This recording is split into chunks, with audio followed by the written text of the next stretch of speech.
Clarice Panchou que tepa tepa Grand-maître John Yabousselé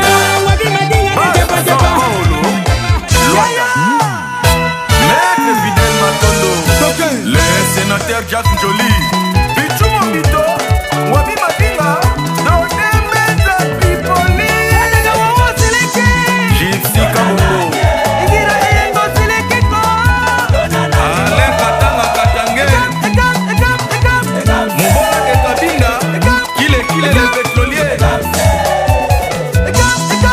Elongolenge les bourgeois Niki Lopez Gerla médaille d'or DJ Agro Technologie Patricia Okito Bafana Mexico la première dame de Lausanne Voilà Antidote de Bafam Hakim Prince de Lausanne Karel Bilombo Fashion Firmé Matoto Officier Ben DJ Benetti DJ Miel de Paris Serge Lukoki le mannequin L'honorable Dédé mon passe à mot de passe à Alpha Mouya Un chic basol à comportement Jibril Bayo BBC Assi Aston Gloria Olagi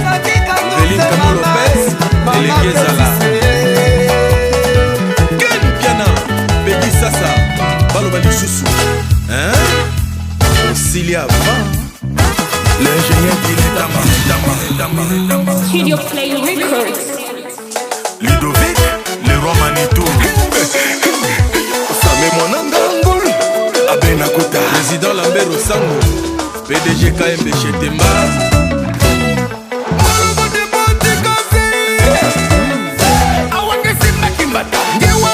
Mimi Chikeva Michel Président Ivombana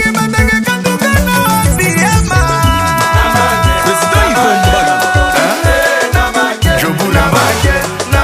Jabale Milambo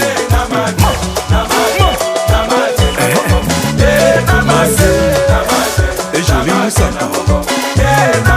La Dimsabia Bimicho Owanjo Joujou Mwanga Playboy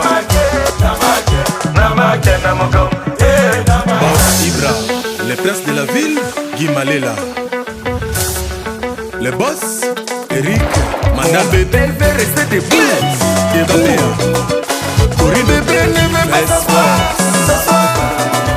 Mon bébé veut rester debout Abeda Chou